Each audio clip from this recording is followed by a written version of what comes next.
dispose ce moment comme un moment prophétique. Que mon esprit soit logé dans le tien, afin que je vois ce que tu vois, afin que j'entende ce que tu entends, et que je ressente ce que tu ressens. Je veux une fusion entre toi et moi, Saint-Esprit,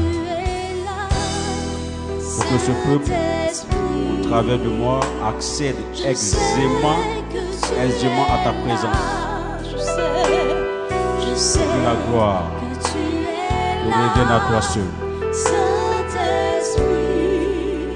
Dans le très puissant nom de Jésus-Christ de Nazareth. Je sais que tu es là, Saint-Esprit. Je sais que tu es là. Je sais que tu es là, Saint-Esprit. Je sais que tu es là. Mon âme te bénit. Mon âme car tu es présent. Car je sais que tu es là. Amen.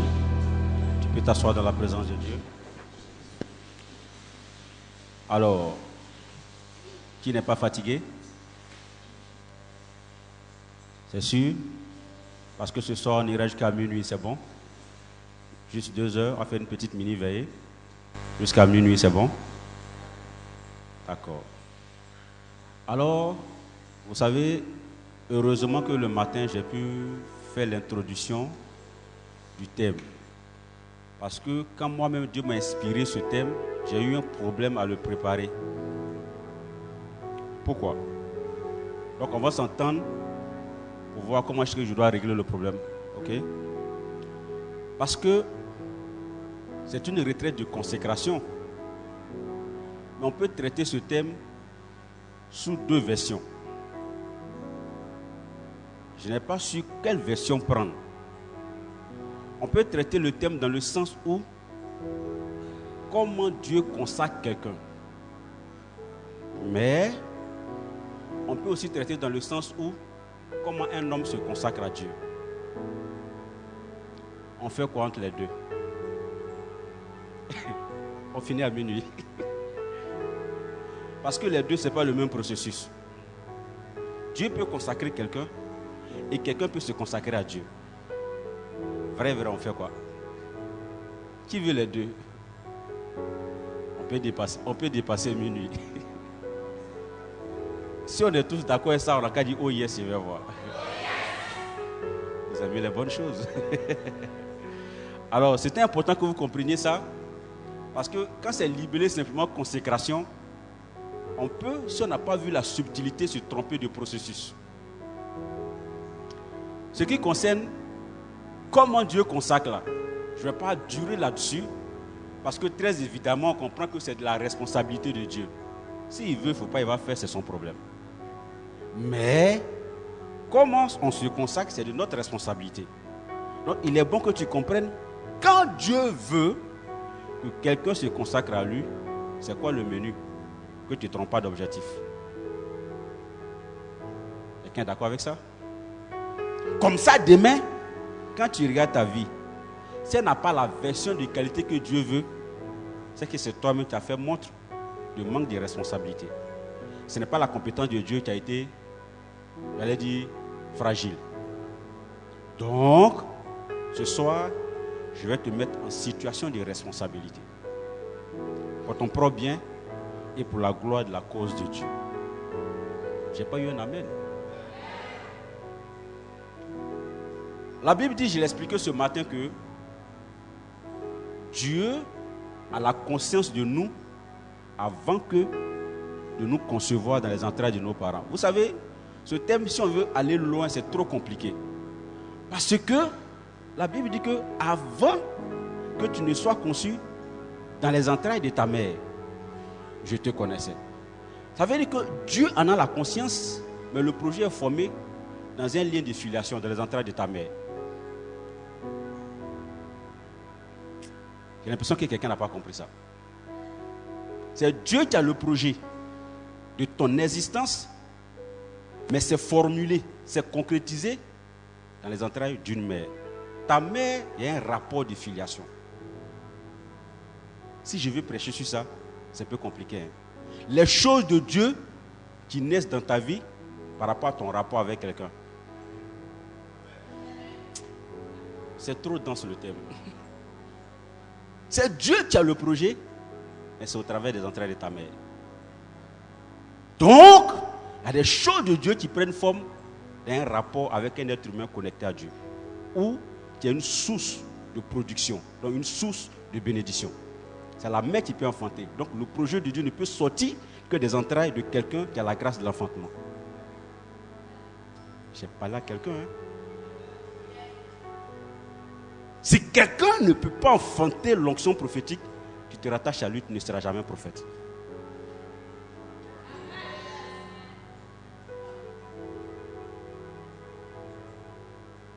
Je suis en train de parler à des gens. Hein? Donc même dans ce verset, il y a la stratégie de la connexion. Ce que je veux, je me rattache aux gens qui font ça.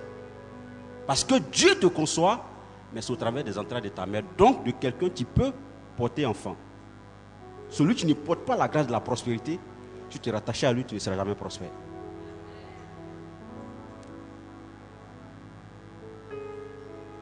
Je suis en train de parler à des gens. Hein?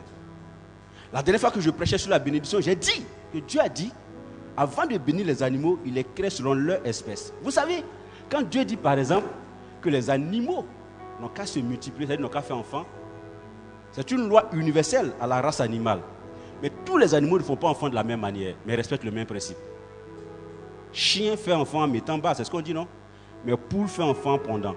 Mais c'est la loi de la multiplication. Donc, l'espèce à laquelle tu es rattaché détermine ta version de bénédiction.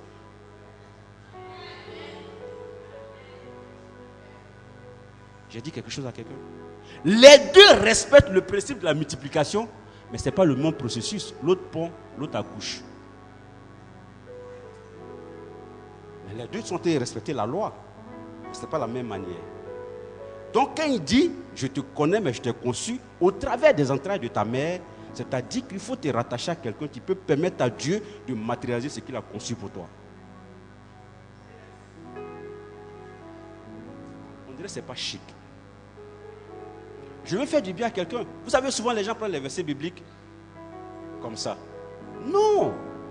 Il ne faut pas faire l'insolence à Dieu de banaliser sa conscience parce que c'est une intelligence divine qui parle. C'est Dieu qui parle. Donc même si vous te prêchez sur la filiation qui produit la bénédiction qui est spirituelle dans ta vie, on va prendre du temps. Puisque Dieu pourrait dire, avant que tu ne sois conçu, je te connaissais et il t'a fait apparaître. Mais il a dit au travers des entrailles de quelqu'un, de ta mère. C'est une stratégie de production. C'est une stratégie de création. C'est une stratégie de manifestation. L'existence de quelqu'un qui peut te concevoir pour que tu sortes. Je vous assure, je te donne le principe. Ce n'est pas forcément que tu te rattaches à moi. Moi, j'enseigne les principes. Parce que celui qui a le principe a la loi. Celui qui a la loi est libre parce qu'il connaît le processus. C'est ce que moi, je t'enseigne. Tu peux connaître au quartier quelqu'un qui est très puissant en grade de délivrance. Mais connecte-toi pour être enfanté au travers des entrailles de son ministère. Quoi le problème? Le prix qu'il a payé, tu en seras exonéré. C'est l'enfant qui doit naître. C'est la mère qui souffre.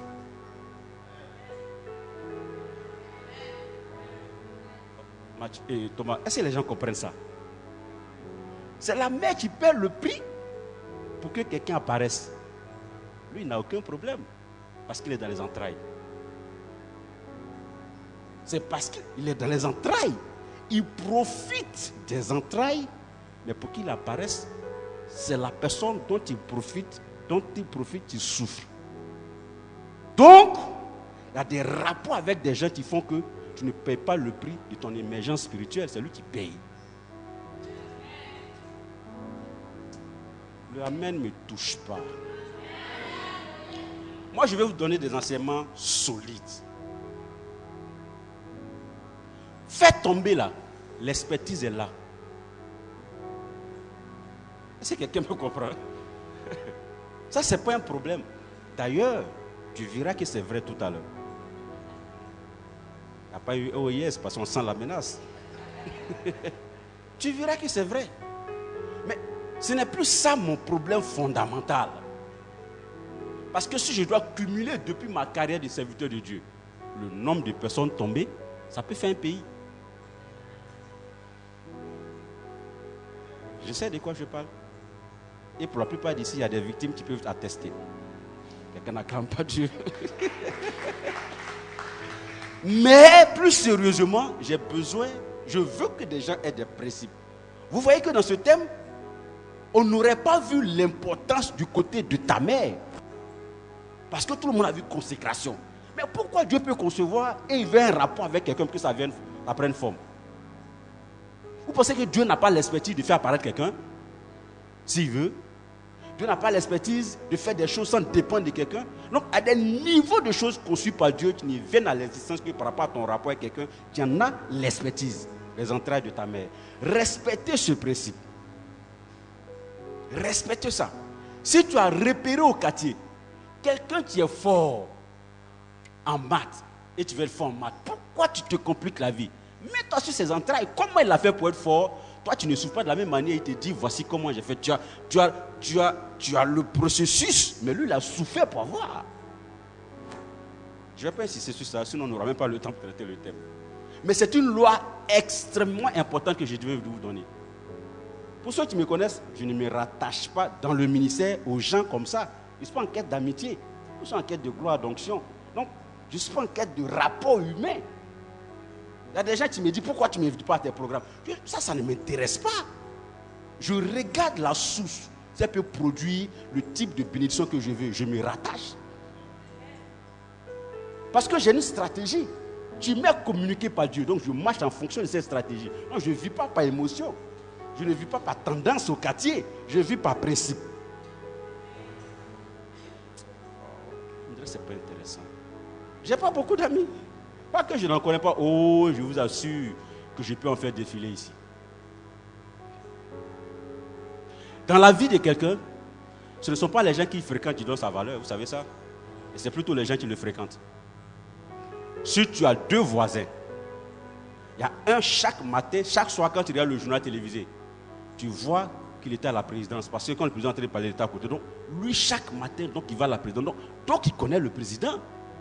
C'est ton voisin. Et puis il y a un, tu ne l'as jamais vu à la télé le président, mais chaque soir le président vient le voir. Les deux le connaissent, ils sont dans la même valeur. Je dis quelque chose à quelqu'un. Hein? Lui il fréquente le président, l'autre le président le fréquente. Les deux le connaissent, mais n'ont pas la même valeur. Donc ce n'est pas les gens que tu fréquentes, c'est les gens qui te fréquentent. Je veux faire du bien à des gens. Et dans ce sens, on sait les gens qui nous fréquentent. Tu souhaiterais qu'un jour on leur envoie un SMS. Tu sais de quoi je parle? Les problèmes de réseau de ce lieu ont fait que des gens ont failli en tomber gravement malades. Parce que cherche à m'appeler depuis hier, ça ne passe pas. Donc quand je rentre, que je vois le message, tu sens ça comme c'est une alarme. Tu ne m'as pas écrit aujourd'hui, homme de Dieu. Mais je sais que tu es en train de m'écrire. Je regarde simplement, mais souvent je ne comprends pas. Seigneur, c'est moi aussi. Le numéro j'ai vu là. Moi aussi, la personne avec que je lui écris. Orphelin de père et de mère. Quelqu'un n'a pas dit oh yes, c'est orphelin de père et de mère. Quelqu'un qui soit à la télé, son SMS. Dieu fait ça. Mais j'ai su m'associer à des entrailles qui enfantent certaines choses. Maintenant, au lieu d'en être la cible, j'en suis producteur. Donc je ne suis plus spectateur, je suis acteur. On me faisait, je peux faire.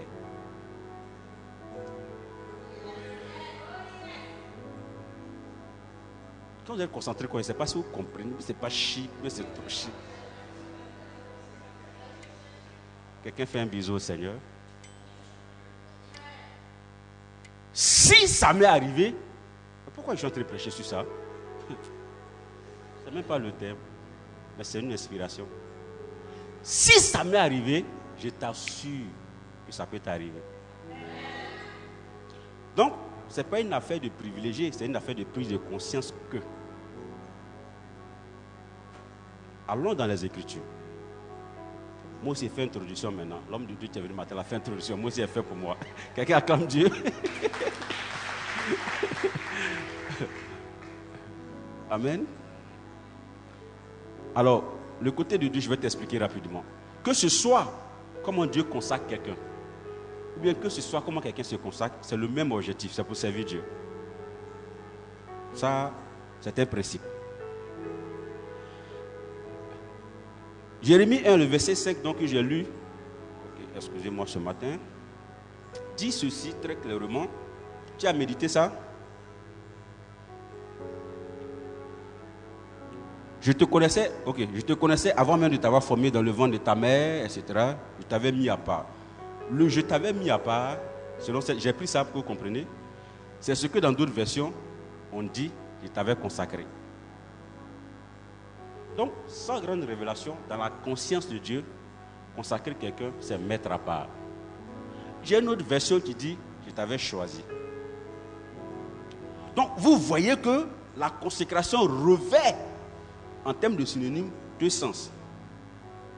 Le sens du choix, donc de sélection, de privilège, et le sens de mise à part, séparation d'une corporation, d'un groupe, d'une situation. Donc quand Dieu consacre quelqu'un, c'est que Dieu le sélectionne. Mais il ne le sélectionne pas juste, il le met à côté d'un lot. Ah, c'est quelqu'un qui a compris ça, mais va dire, oh yes, hein? Mais c'est profond. On peut te sélectionner, vous êtes tous au CP1, tu es premier, mais tu es encore au CP1. Tu n'as pas été séparé. Mais quand on vient au premier trimestre, lui-là, il a eu 17 de moyenne. Bon, au CP1, on dit combien? 9 de moyenne. Alors, c'est un peu plus fort là. En 6e, tu as eu 18 de moyenne. On dit, comme il a eu 18 de moyenne, pas 9 là, il ne sent pas bien. Oh yes. Comme il a eu 18 de moyenne au CP, en 6e, deuxième trimestre, on l'envoie en 5e. Il a été sélectionné et séparé. Sinon, tu peux être sélectionné et être assimilé. Mais dans la notion de consécration, quand Dieu consacre, c'est que Dieu le sélectionne. Sélectionner quelqu'un, c'est le spécifier dans un groupe. On est tous ensemble, mais nous tous on sait que lui là n'est pas comme nous. Vous savez, la révélation profonde est telle que nous tous ici, sans exclusive, malgré nos teints, nos formes, nos têtes différentes, bon, il y a teint dedans, mais donc différents, on est tous à l'image de Dieu. Ça vous choque pas? On est différents, mais nous tous, on est à l'image de Dieu. Bien que tous à l'image de Dieu, on est tous uniques. Ça, c'est quoi ça? C'est choquant, c'est bizarre. Nous tous, on est uniques. Donc, quand Dieu sélectionne quelqu'un, il le consacre, il fait ressortir son unicité, donc sa spécificité dans un groupe, dans une corporation. On sait que le gars est avec nous, mais quand on le regarde, on sait qu'on n'est pas la même chose. Consécration a fait ça. Ce qui fait que quand tout le monde est en train de rire, quand toi tu ris, on ne sait pas ce que ton rire peut faire. Pourtant, ils sont en train de rire aussi. Mais j'ai vu ça récemment, qui était en mission quelque part, je vous ai dit ça une fois. Il a dit, on finit la mission, mon frère. On doit aller manger, on est assis à table. Les gens ont peur de manger pendant que je mange. Moi, je sais pas, j'avais faim. C'était pas que j'ai faim, mais ils ont peur de manger à la table. Parce que ce qu'ils ont vu, c'est qu'à tout moment, une option peut sortir. Pourtant, moi, je mangeais normalement. Et ils ont peur de manger. Ça c'est quoi? C'est quelque part eux-mêmes. C'est même pas moi qui sentais que j'avais une option, c'est eux qui sentaient. Non, mais c'est extraordinaire. Moi, je suis un homme affamé, mais voyez un homme loin. Oh, quelqu'un ne fait pas un bisou au Seigneur pour me faire du bien. Mais c'est comme ça que ça fait. Ça, c'est de la responsabilité de Dieu de te distinguer dans un groupe. Si donc Dieu te choisit, consacrer c'est choisi, ça veut Dieu ne te choisit pas dans une entité dont tu n'es pas dans la corporation. Ça veut dire que comme tu es un être humain, quand je dis que Dieu t'a choisi, c'est parmi des êtres humains que Dieu lui-même a créé. Nous tous, Dieu nous aime. Donc ça veut dire que dans la notion de consécration, il y a une notion de préférence.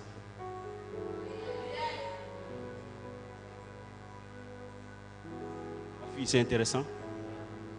Dans la consécration, il y a une notion de préférence. Quand on sépare de quelqu'un d'un groupe, c'est qu'il y a une notion de sécurisation. On dirait que c'est elle seule qui a compris que le OIS est venu. Si te sélectionne, c'est qu'il y a une préférence. Si te sépare, c'est qu'il y a une notion de sécurisation. C'est son œuf. Il ne faut pas toucher à ça. C'est pourquoi quelqu'un qui est loin, même s'il ne sait pas, critique-le. Même si ce n'est pas en train de critiquer, vous savez, vous connaissez bien le passage biblique, on dit Aaron et Myriam ont critiqué Moïse. Aaron et Myriam ont critiqué Moïse. Lui là même, il pense que c'est à lui seul Dieu parle. Les deux ont eu la même version de critique sur la vie du prophète de Dieu. On dit quand Dieu a voulu châtier, il a châtié Myriam seule. Pourquoi? Les deux ont fait la même faute. Pourquoi c'est elle qui a été châtiée et puis Aaron n'a pas été touché? Elle était laïque, l'autre était prête. Son onction l'a couvert.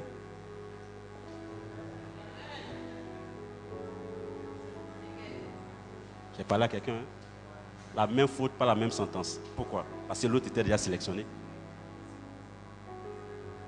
Fabrice, tu comprends ça? Les deux ont fait la même chose. Dieu n'a pas frappé l'autre.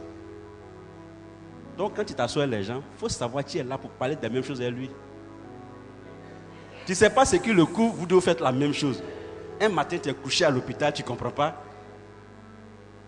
Vous savez qu'il y a des gens, on dit, eux là, ils vont boire poison, ça ne va rien leur faire. On n'a pas dit que s'ils boivent poison, poison qui est dedans. On dit, ils boivent, ça ne va rien leur faire. Lui là, il a ça sur lui, puis deux buvez poison. On n'a pas dit qu'il y a quelqu'un qui n'a pas compris. Hein? On dit, ils boiront des breuvages mortels, ça ne les atteindra pas. La Bible ne dit pas qu'ils boiront des breuvages mortels, et pendant qu'ils vont boire le côté mortel, on dit c'est mortel, ils vont boire. Ça ne va pas les atteindre. Bon, quelqu'un qui est comme ça, et puis toi tu t'assois pour boire breuvage mortel de lui, tu comptes sur quoi? Il y a quelque chose, tu le sécurises. Oh, on dirait que ce n'est pas intéressant. Je vais faire du bien à quelqu'un. Hein? Parce que moi je vous aime. Donc ce que Dieu m'a montré là, je ne vais pas garder ça pour moi. Maintenant, je vais faire tout pour vous donner. À chacun de voir s'il va appliquer. Hein? Affaire d'escalier là, regarde. Si ici c'était en hauteur, il y a 10 marches, si tu montes quand tu tombes au 4e là, l'escalier là ne disparaît pas, hein, mais tu vas recommencer. Moi j'ai dit quelque chose à quelqu'un. Hein. On va pas te dire que tu ne peux plus monter, hein, mais tu vas reprendre. Ça veut dire, si tu veux, on te dit les trucs, tu montes un peu quand tu descends. C'est que ce escalier là est là. Le jour où tu es prêt à monter correctement, tu es arrivé. Mais tu reprends seulement. C'est chacun qui gère son escalier par rapport à la responsabilité qu'il met à respecter les principes de Dieu. Sinon Dieu ne change pas, l'escalier est là.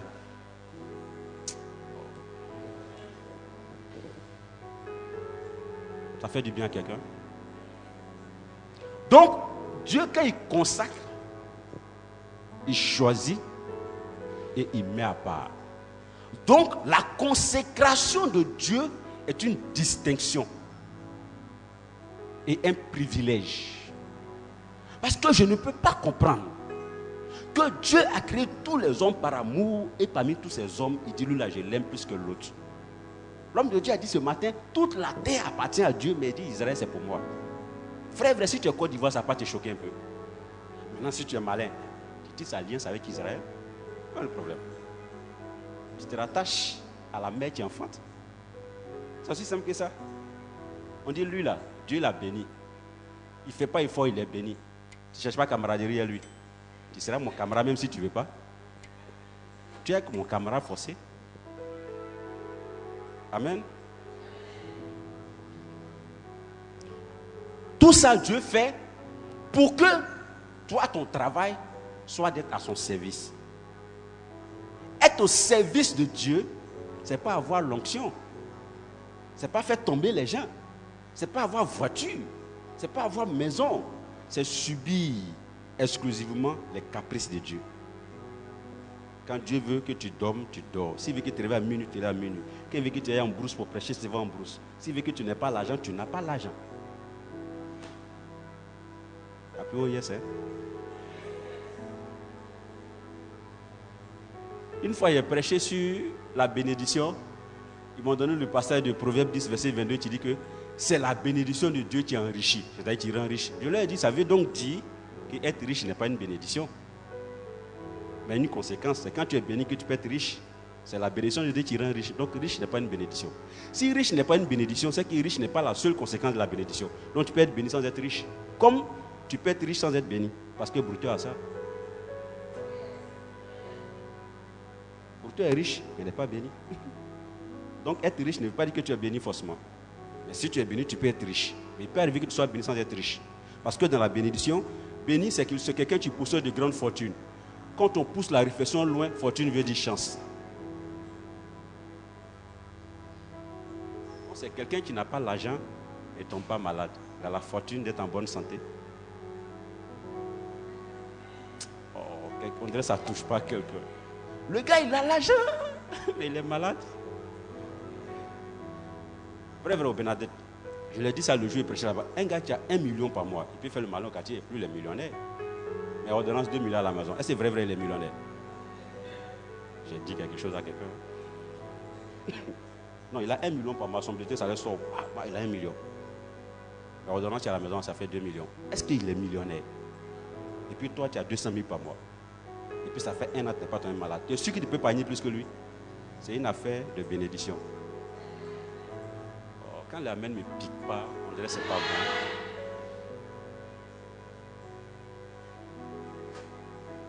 Ça fait du bien à quelqu'un? Je vais vous expliquer comment quelqu'un se consacre à Dieu. Parce que je sais que vous attendez ça.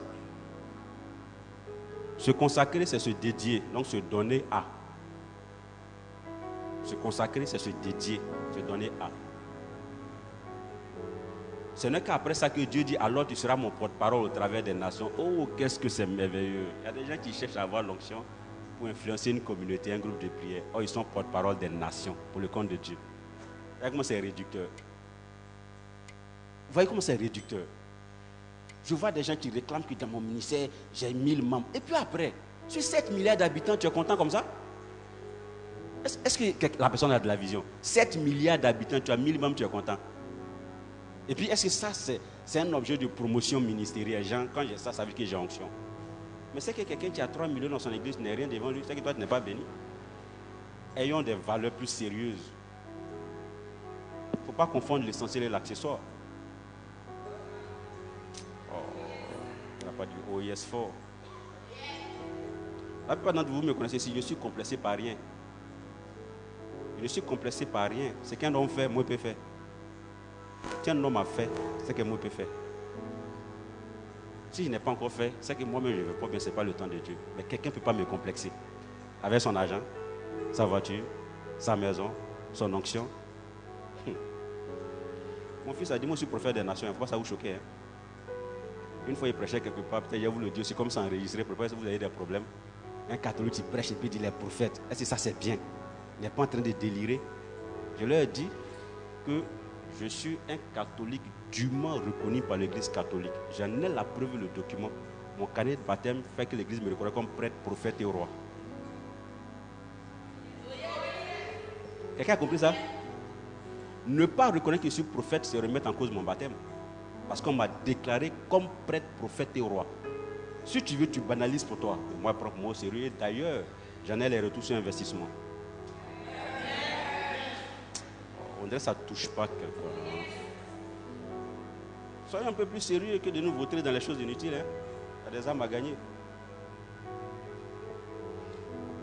Je m'en vais prêcher quelque part, en termes de bénédiction par exemple, de consécration quand tu es sélectionné. On m'envoie prêcher quelque part, et puis là où je suis parti, on m'a dit très clairement, non, vraiment notre travail c'est compliqué. Les gens m'ont dit très clairement que c'est sûr que tu ne vas pas nous blaguer. Tu ne vas pas nous blaguer. Parce que si là les gens ne viennent pas, ils nous disent quand une semaine après ils ne viennent plus. Pourquoi? C'est loin, c'est pas beaucoup. Tu es sûr que tu ne vas pas nous blaguer. Malgré toutes les garanties qu'ils donnent, Madame Guessan. Vous êtes deux, Madame Guessan. Donc, ils disent, tu es sûr que tu es venu. Tu veux qu'on envoie voiture pour te chercher. Ils veulent mettre toutes les garanties pour que je vienne. Il dit, je vais venir. Je suis arrivé dans le coin. Un programme sur lequel ils ont communiqué pendant près de 2 mois. Ce que nous, ici, on envoie SMS et puis les gens viennent là. Eux, c'est ça qui est là. Et puis pour eux, c'était beaucoup. Parce qu'ils n'ont pas l'habitude de voir ça. Ce n'est pas dans leur habitude. Donc, à Abidjan, on allait, c'est pour qu'on s'amuse avec le programme, puis comme on choisit ce qu'on veut. Bon, il y a aller dans pour lui là. Puis quand il est fini, il y a aller dans là, on choisit. Là-bas, là, c'est événementiel. Dans le même Côte d'Ivoire, nation choisie par Christ. On est dans notre confort Abidjan ici. Donc, ils m'ont déjà prévenu psychologiquement, aimez Dieu, hein, que quand tu vas venir, ça sera dur pour venir. Mais quand tu es parti, ce n'est pas évident que tu ailles bien. On se comprend, non? Ce n'est pas évident que tu ailles bien. Amen. Je suis allé, j'ai prêché. Fait le ministère. J'ai reçu une seule parole de connaissance qui, à la limite, était un peu extraordinaire. À la limite. Il y a des gens là, Dieu va choisir, les gens tombent. Un peu comme ce qui va se passer tout à l'heure. Tu comprends, non? Une seule parole, je reçois qu'il y a une fille dans l'assemblée qui a, comment on appelle le problème là, quelqu'un qui ne peut pas arrêter les urines. C'est quoi, fistule, c'est ça? Quand la personne vient uriner, mais ça vient, la personne ne peut pas arrêter. Donc il y a une fille qui a ça ici. Dieu veut te guérir ce soir. Dans Abidjan ici, parole de connaissance, la si on t'a donné à Koumassi, tu arrives à Epou, on a oublié. Mais là-bas, tous ils se connaissent. Quelqu'un même t'a vu et ne te reconnaît plus, donc tu n'as pas honte, tu viens. Puis tu es assis là, puis tu t'as appris à Koumassi, c'est fini. Mais là-bas, tu donnes ça, c'est pas évident, parce qu'ils se connaissent. Donc la fille tarde à venir, mais je sens que c'est vrai. Parce que quand on donne les paroles de connaissance, ça, il y a un truc. Tant que c'est là, tu sais que c'est vrai. Tant que la personne ne vient pas, souvent même une personne vient, mais le truc est là. On appelle ça le décodeur, ça signale. Quelqu'un dit pas oh yes. Les hommes de Dieu savent. Donc toi tu es sûr de ton affaire. Même quand tout le monde dort, tu es sûr de ton affaire. J'insiste quand il y a une jeune fille qui vient. Je dis mais pourquoi tu as duré? Dieu, les gens vont parler, moi-même j'ai honte. Souvent quand ils passent à côté de mes copines en classe, il y a honte. On dit que, excusez-moi de ça, je sens, vous comprenez non? Parce qu'elle ne peut pas contrôler. Le diable fait des choses quand même. Hein?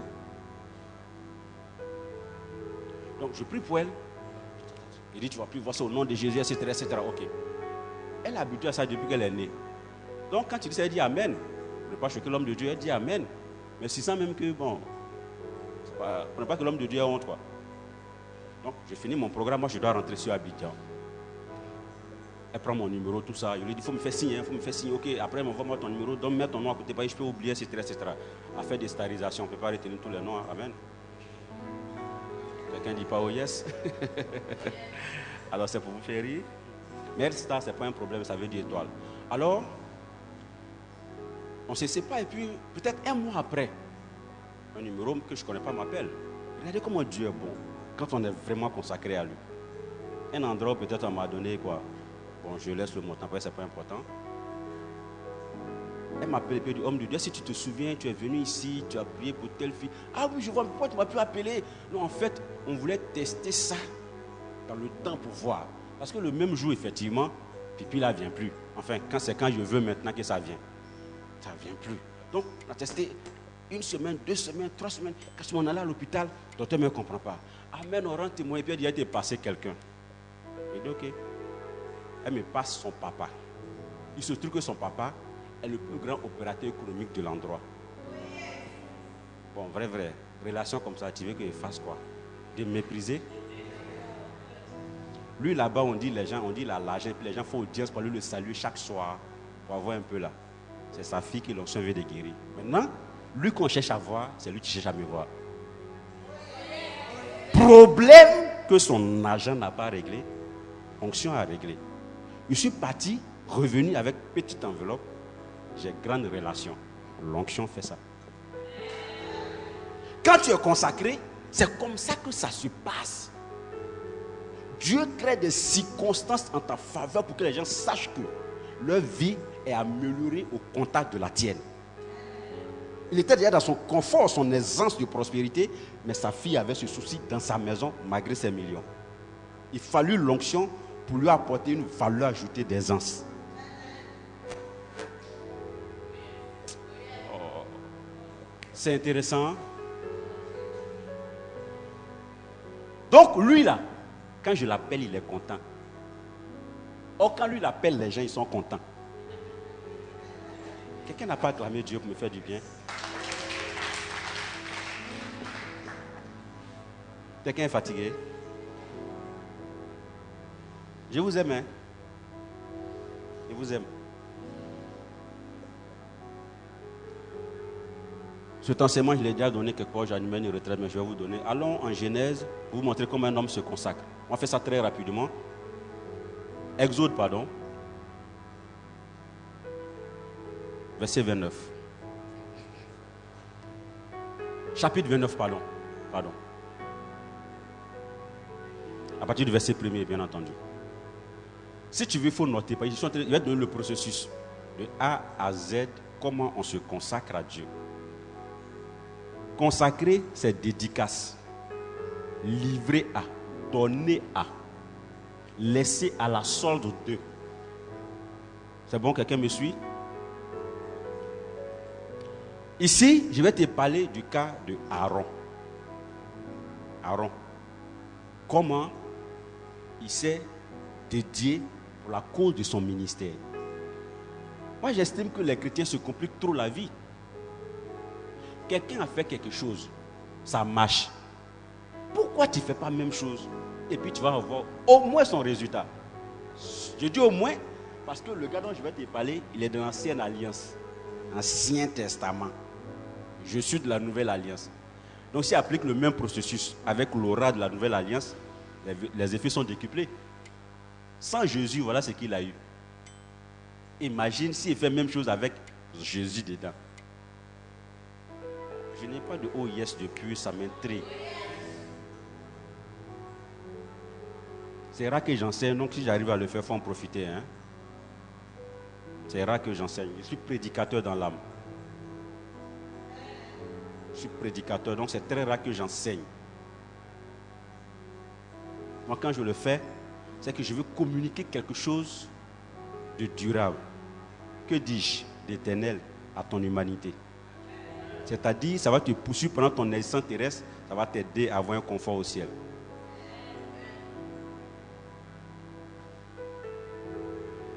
Que dit la parole?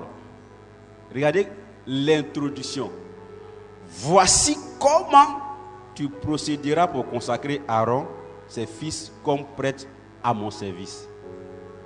Ça veut dire que ce qui va suivre, c'est le processus. On est d'accord? Comment?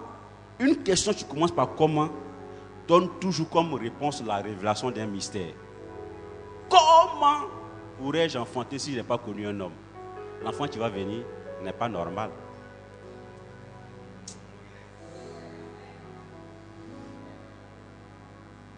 Oh, c'est chic. Parce que c'est précédé par un comment. C'est que lui, sa manière de venir là, ce n'est pas la norme. Donc c'est que ce n'est pas normal. Parce qu'on sait comment enfant vient. Papa, maman vont ensemble 9 mois après. Lui, ombre tombe sur quelqu'un le lendemain, pouf. Le processus n'est pas le même. Donc, c'est un enfant du régime comment? Mystère. C'est chic, simplice. Celui qui va, vous allez voir qu'est-ce que vous allez appliquer là, ça marche. C'est même pas compliqué. Je vais prêcher à un programme. Et puis, on m'informe que c'est un peu compliqué dans le coin. Donc quand je finis de prêcher, on me tend l'enveloppe. Et puis, discrètement, je rentre dans le bureau du responsable de la communauté, puis je jette ça sur sa table. Homme de Dieu, c'est pourtant, on ensemble, on s'appelle. Je ne veux même pas qu'il fasse le protocole. Homme de Dieu, vraiment, je t'ai béni. Tout ça, c'est trop long. Moi, je suis venu s'aimer mon truc. Il ne faut pas me mettre dans les protocoles pour me compliquer la vie. Ok, j'ai pu saluer. Ok, mon frère, on s'appelle. Je ne sais même pas ce qui était dedans. Mais j'ai l'habitude d'aller là-bas, donc j'ai imaginé. Le lendemain, frères et sœurs, je reçois un appel où ce que j'imagine que j'ai donné, on m'envoie plus de 12 fois. Tu penses qu'un truc comme ça, je ne vais pas répéter? Quelqu'un n'acclame pas Dieu. Est-ce que moi, je suis fou? Est-ce que je suis fou? Je vais répéter. Non, quand m'appeler pour dire c'est compliqué encore là-bas. Il a dit, tu penses que tu es venu donner ou tu es venu récupérer? C'est des lois, hein? Est-ce que vous savez que je vous aime?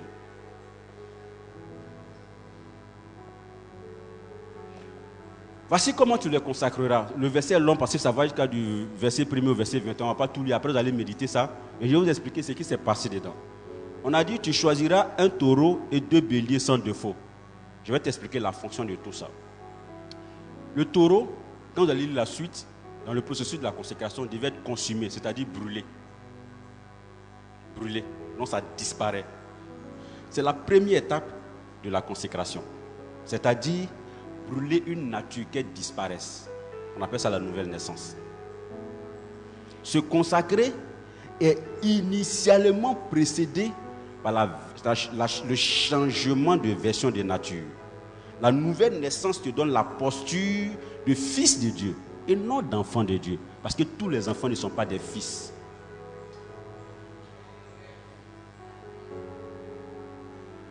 Tu es avec moi? J'ai l'habitude d'expliquer ici. Tous les enfants d'une cour ne sont pas des fils. Tu rentres dans la cour d'un monsieur, il y a beaucoup d'enfants. Tu le salues. Ah, ce sont mes enfants. Mais il va dire, bon, lui là, c'est pour mon petit frère qui est décédé.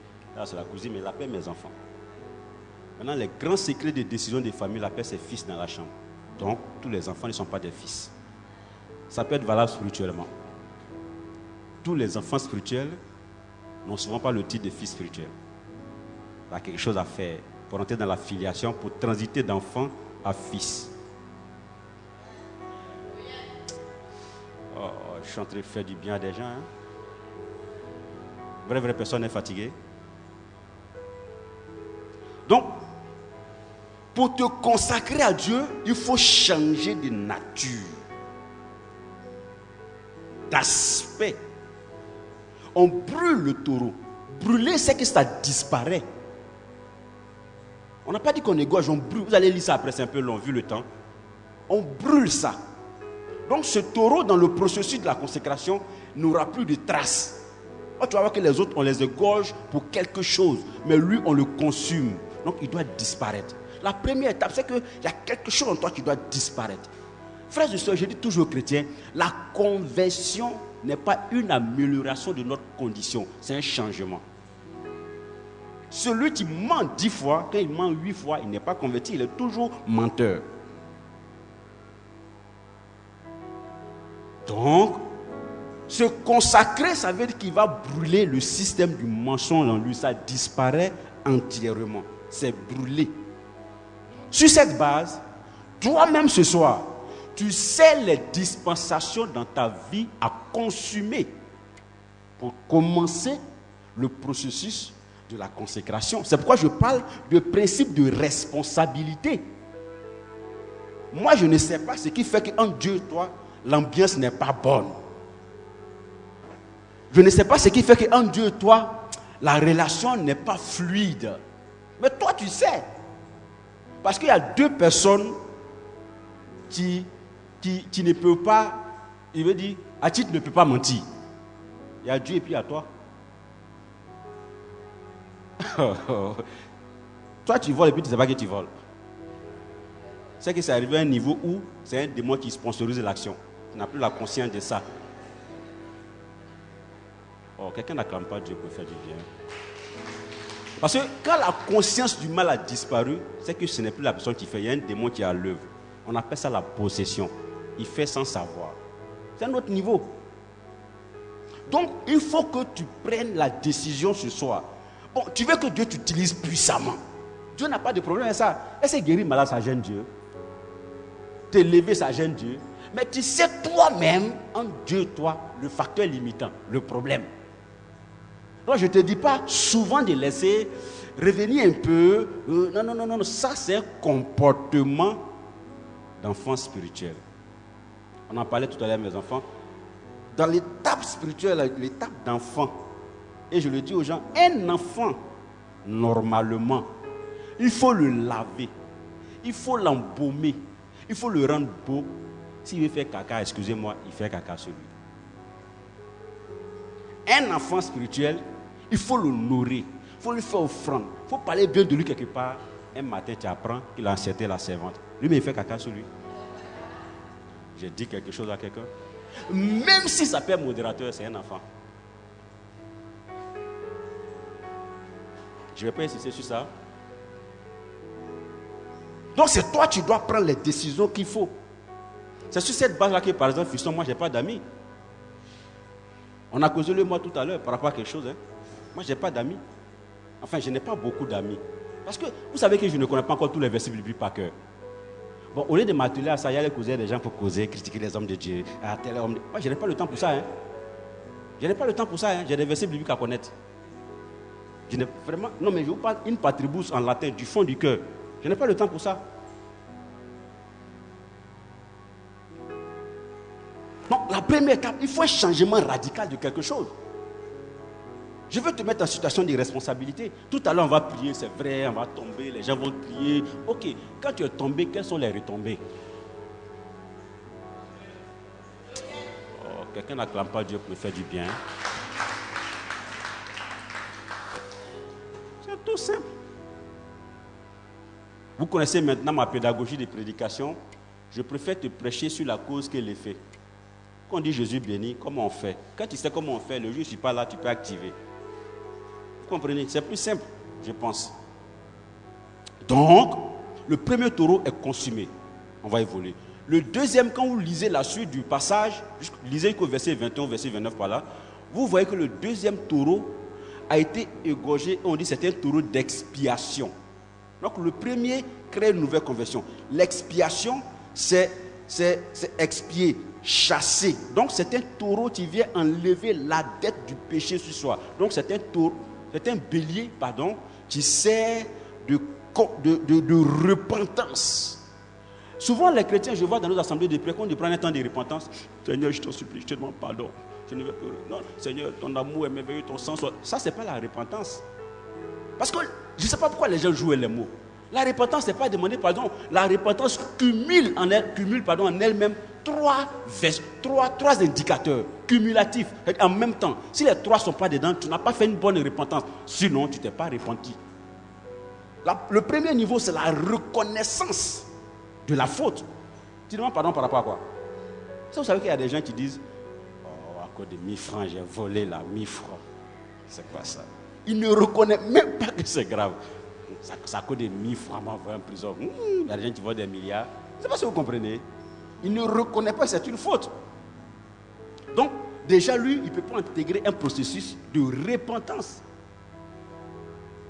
J'ai dit souvent à mes enfants qu'il y a 3 péchés. Je vais vous dire pour ceux qui ne le savent pas. Il y a 3 péchés, 3 types de péchés que Dieu ne peut pas pardonner. Pour ceux qui n'ont pas encore entendu, c'est qu'ils sont choqués. Comment l'homme de Dieu peut dire ça? Avec tout l'amour de Dieu. Dieu qui est amour comme ça, il y a des péchés qu'il ne peut pas pardonner. Mais je vais t'expliquer, tu vas comprendre. Le premier, c'est bibliquement fondé. On appelle ça le péché contre l'esprit. Ok? Le péché contre l'esprit, c'est un péché qui fait que nous attribuons à Dieu ce qui vient du diable et au diable ce qui vient de Dieu. Peut-être que c'est la première fois pour toi de me voir ici, pendant qu'ils sont en train de prêcher. Si tu ne crois pas que c'est Dieu qui m'utilise, il faut te taire. Il ne faut pas dire que c'est le diable. Parce que si jamais c'est Dieu, tu attribues au diable ce que Dieu est en train de faire. C'est ton droit. Hein? Maintenant, si tu penses que c'est le diable, or c'est Dieu, tu as train de... Bon, vous comprenez ce qu'il veut dire. Voilà. Donc, si tu n'es pas sûr, il faut te taire. C'est plus simple pour toi.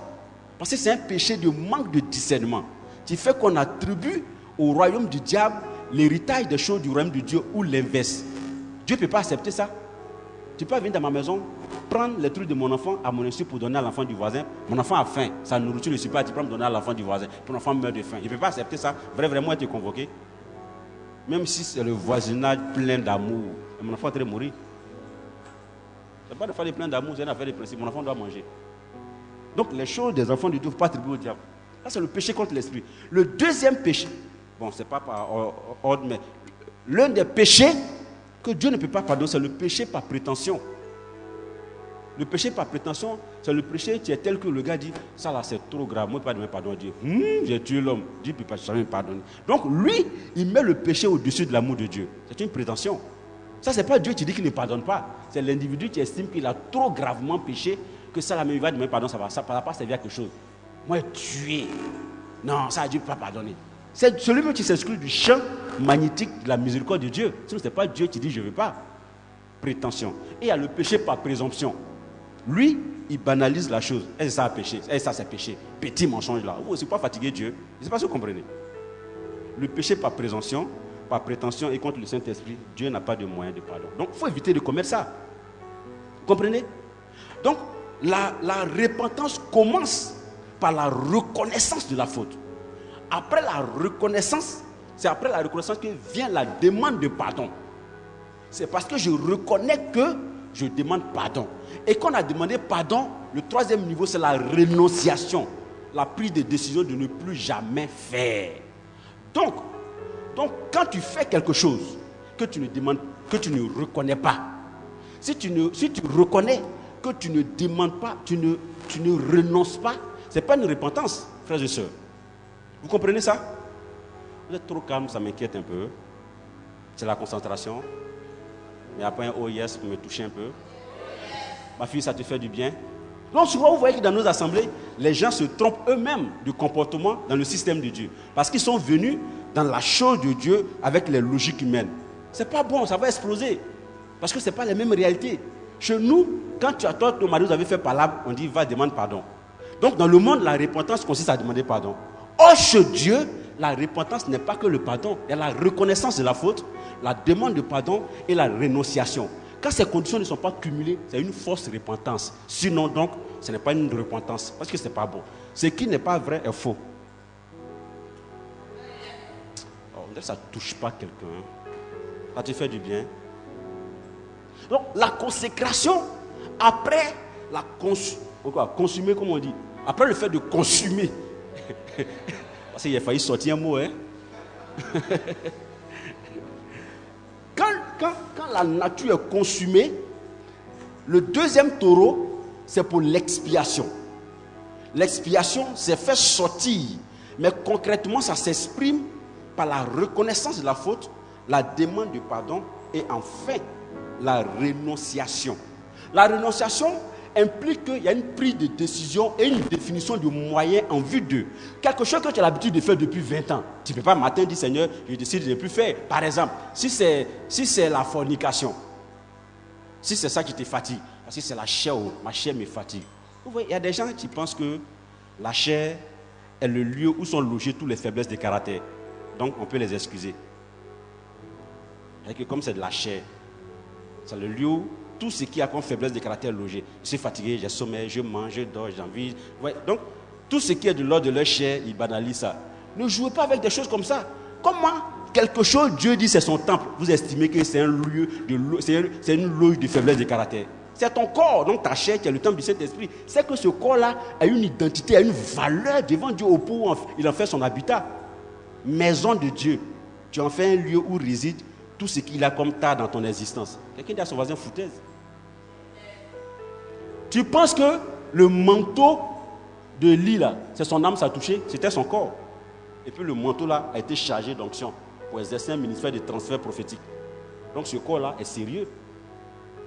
Ça peut être un habitat d'onction qui se transfère au travers de tout ce qui rentre en contact avec lui.